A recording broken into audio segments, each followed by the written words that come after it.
জিম্বাবুয়ের বিপক্ষে টি-20 সিরিজে বিশ্রামে লিটন। অধিনায়ক তাওহিদ হৃদয় প্রায় 4 বছর পর ফিরলেন মোসাদ্দেক। জিম্বাবুয়ের বিপক্ষে একাধিক চমক দিয়ে টি-20 স্কোয়াড ঘোষণা করল Bangladesh cricket board BCB. Australia সিরিজের মতো এই সিরিজেও অধিনায়কত্বের ভার থাকবে তাওহিদ হৃদয়ের ওপর। ওয়ানডেতে চমক দেখানোর পর টি-20 দলে অলরাউন্ডার মোসাদ্দেক হোসেন সৈকত, ফিরেছেন pace bowling allrounder Mohammad Saifuddin, দলে আছেন ইয়াসির আলী চৌধুরী রাব্বি। জিম্বাবুয়ের বিপক্ষে টি-20 সিরিজের দলে নেই শামীম পাটোয়ারির নাম। বাংলাদেশ মিস করবে লিটন দাস ও তাসকিন আহমেদকে। জিম্বাবুয়ের বিপক্ষে টি-20 সিরিজের দলে ওপেনারদের মধ্যে রয়েছেন সাইফ হাসান, তানজিদ হাসান তামিম ও পারভেজ হোসেন ইমন। লিটন দাসের অনুপস্থিতিতে উইকেট কিপার হিসেবে দায়িত্ব পালন করতে দেখা যাবে ইমনকে। স্কোয়াডে উইকেট কিপার ব্যাটার হিসেবে আছেন নুরুল হাসান সোহানো। মিডল অর্ডারে দলের বড় শক্তি অধিনায়ক তাওহিদ হৃদয়ের ওপর। তার সঙ্গে আছেন মোসাদ্দেক হোসেন সৈকত ও ইয়াসির আলী চৌধুরী। অলরাউন্ড বিভাগে রয়েছেন মোহাম্মদ সাইফুদ্দিন ও শেখ মেহেদির সঙ্গে স্পিন আক্রমণে থাকছেন নাসুম আহমেদ ও রিশাদ হোসেন। পেস বিভাগেও রয়েছে অভিজ্ঞতা ও গতির দারুণ সমন্বয়। মুস্তাফিজুর রহমানের সঙ্গে আছেন শরীফুল ইসলাম, নাহিদ রানা, মোহাম্মদ সাইফুদ্দিন এবং আব্দুল গফফার সাকলাইন। ফলে বোলিং ইউনিট বেশ ভারসাম্যপূর্ণ। তবে এই স্কোয়াডের চোখে পড়ার মতো বিষয় হলো সাম্প্রতিক সময়ে যারা ধারাবাহিকভাবে টি-20 দলের গুরুত্বপূর্ণ মুখ ছিলেন তাদের কয়েকজন এবার দলে নেই। বিশেষ করে দলের জায়গা হারিয়েছেন শামীম পাটোয়ারি। আর অধিনায়ক লিটন দাস ও পেসার তাসকিন আহমেদ এলপিএল খেলার এনওসি পাওয়ার কারণে এই সিরিজ খেলা হবে না তাদের। এক নজরে জিম্বাবুয়ের বিপক্ষে বাংলাদেশের টি-20 স্কোয়াড। অধিনায়ক তাওহিদ হৃদয়, পারভেজ হোসেন ইমন, তানজিদ হাসান তামিম, মোহাম্মদ সাইফ হাসান, মোসাদ্দেক হোসেন সৈকত, ইয়াসির আলী চৌধুরী রাব্বি, নুরুল হাসান সোহান, শেখ মেহেদি হাসান, নাসুম আহমেদ, রিশাদ হোসেন, শরীফুল ইসলাম, মুস্তাফিজুর রহমান, নাহিদ রানা, মোহাম্মদ সাইফুদ্দিন এবং আব্দুল গফফার সাকলাইন। বাংলাদেশ ও জিম্বাবুয়ের মধ্যকার 3 ম্যাচের টি-20 সিরিজের সবগুলো ম্যাচই অনুষ্ঠিত হবে বুলাওয়ের কুইন্স স্পোর্টস ক্লাবে।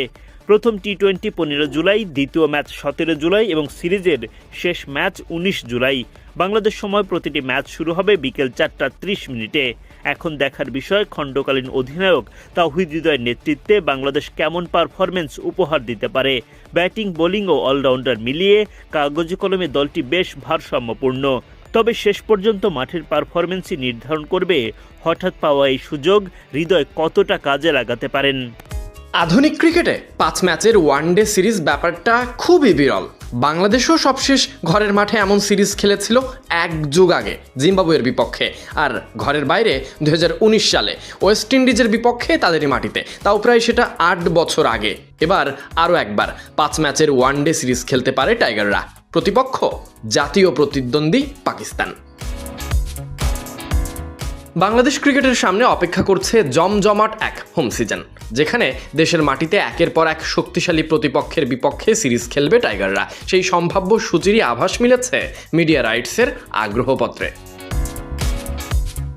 দীর্ঘ অপেক্ষার পর এবার বাংলাদেশে 5 ম্যাচের ওয়ানডে সিরিজ খেলতে আসবে পাকিস্তান। সবকিছু ঠিকঠাক থাকলে 2027 সালে 5 ম্যাচের ওয়ানডে সিরিজে মুখোমুখি হবে 2 দল। বাংলাদেশ ক্রিকেট বোর্ড বিসিবি প্রকাশিত 2026-27 মৌসুমের মিডিয়া রাইটসের আগ্রহপত্রে উঠে এসেছে এই তথ্য।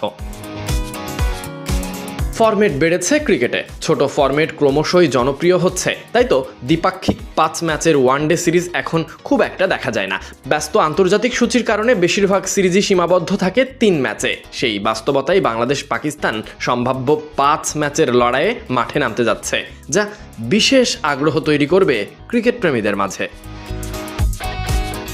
সবশেষ কয়েক বছর 2 দলের লড়াই ছিল বেশ প্রতিদ্বন্দ্বিতাপূর্ণ, সেটা হোক সাদা পোশাক কিংবা রঙিন পোশাকে। এবার বাংলাদেশের মাটিতে দীর্ঘ ওয়ানডে সিরিজ খেলার অপেক্ষায় থাকবে 2 দল। নিজেদের শক্তি প্রমাণেরও বিশেষ সুযোগ থাকবে সেখানে। বিশেষ করে 2027 ওয়ানডে বিশ্বকাপকে সামনে রেখে এই সিরিজ 2 দলের প্রস্তুতিরও গুরুত্বপূর্ণ ভূমিকা রাখতে পারে। বিশেষ করে 2027 বিশ্বকাপকে সামনে রেখে এমন একটি সিরিজ 2 দলের প্রস্তুতিতে গুরুত্বপূর্ণ ভূমিকা রাখবে বলেই মনে হচ্ছে। শুধু কি তাই, বড় বড় দলগুলোকে আপ্যায়ন করার অপেক্ষায় 2026 সালে বাংলাদেশ সফরে আসবে ভারত। 3টি ওয়ানডে, 3টি টি-20 খেলবে 2 দল।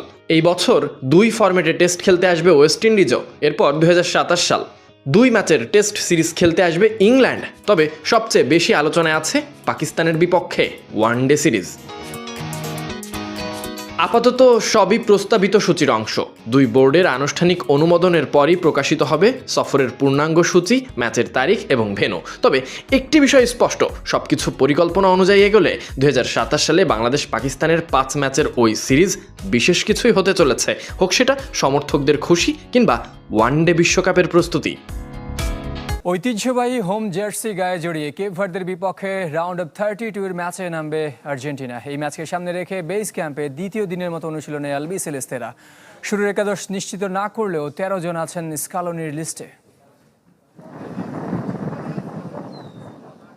কম্পাস মিনারেলস সেন্টারে দলগত অনুশীলনে এদিন ছিলেন আর্জেন্টিনার সব ফুটবলার। কেপ ভার্দের বিপক্ষে শুরুর একাদশ নিয়ে কোচ লিওনেল স্কালোনি এখনও সমাধানে যেতে পারেননি।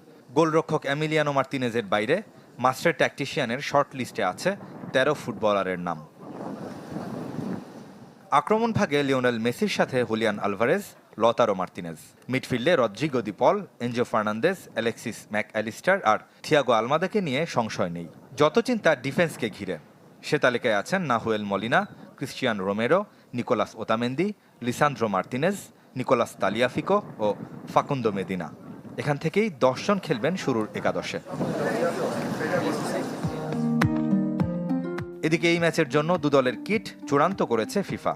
আলজেরিয়ার বিপক্ষে যে জার্সি পরেছিল সেই ঐতিহ্যবাহী আকাশি নীল জার্সি থাকবে আর্জেন্টাইনদের পরনে। প্যান্ট আর মোজার রং থাকবে সাদা। অস্ট্রিয়ার বিপক্ষে জার্সি এক হলেও প্যান্ট ছিল নেভি ব্লু। আর সৌদি আরবের বিপক্ষে যে কিট ছিল কেপ ভার্দের, সেই নীল রঙের জার্সি প্যান্ট পরে নামবে আফ্রিকার প্রতিনিধিরা। এই ম্যাচকে সামনে রেখে ফ্লোরিডার টেম্পায় চলছে কেপ ভার্দের অনুশীলন। আবহাওয়া কন্ডিশনের সাথে মানিয়ে নিতে বেস ক্যাম্পের পরিবর্তে হোম ভেন্যুর কাছাকাছি প্র্যাকটিসের জায়গা বেছে নিয়েছে ব্লু শার্করা।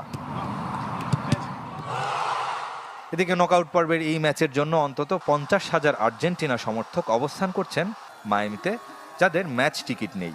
সংকট কাটাতে ফিফার কাছে টিকিট চেয়ে অনুরোধ করেছে আর্জেন্টিনা ফুটবল অ্যাসোসিয়েশন।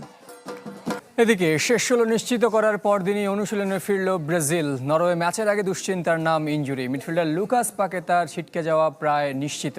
কে হবেন তার বদলি, আর কেমনই বা হবে সেলেসাওদের কৌশল, তা নিয়ে চলছে বিস্তর আলোচনা। জাপান ম্যাচের ধকলের 24 ঘন্টাও কাটেনি, ফের অনুশীলনে টিম ব্রাজিল। ফুটবলারদের ফুরফুরে রাখতে তার আগে 2 ঘন্টা ছুটি দিয়েছিলেন কার্লো আনচেলত্তি। কিন্তু খুব একটা স্বস্তিতে নেই সেলেসাও হেডমাস্টার। আগেই ছিটকে গেছেন রাফিনিয়া, তার উপর শেষ ম্যাচে ইনজুরি নিয়ে মাঠ ছেড়েছেন ক্যাসেমিরো ও লুকাস পাকেতা। নরওয়ের বিপক্ষে ক্যাসেমিরোকে পাওয়ার সম্ভাবনা থাকলেও অনেকটাই নিশ্চিত পাকেতার ছিটকে যাওয়া, যদিও এখনও চূড়ান্ত কিছু জানায়নি সিবিএফ। শেষ পর্যন্ত পাকেতাকে না পেলে কে হতে পারেন মিডফিল্ডে ক্যাসেমিরো ও গুইমারাজের পার্টনার? ব্রাজিলিয়ান গণমাধ্যম গ্লোবো স্পোর্তের মতে সেই প্রশ্নের উত্তর হতে পারেন বোতাফোগো ফুটবলার দানিলো সান্তোস। পাকেতার মতো তিনিও খেলেন বাঁ পায়ে আর একই পজিশনে। সেক্ষেত্রে শেষ 3 ম্যাচের মতো 4-3-3 ফরমেশনই হতে পারে নরওয়ে বধের রণকৌশল। আলোচনায় আছেন জাপান জয়ের নায়ক গ্যাব্রিয়েল মার্তিনেলিও। সেক্ষেত্রে বদলে যেতে পারে কৌশল।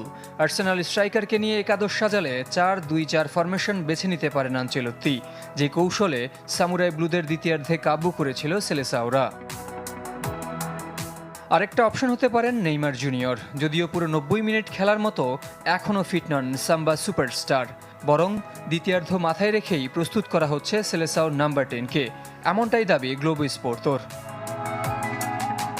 নরওয়ের বিপক্ষে শেষ 16 ম্যাচের আগে নিজেদের ঝালিয়ে নিতে আরও 3 সেশন অনুশীলনের সুযোগ পাবে ব্রাজিল।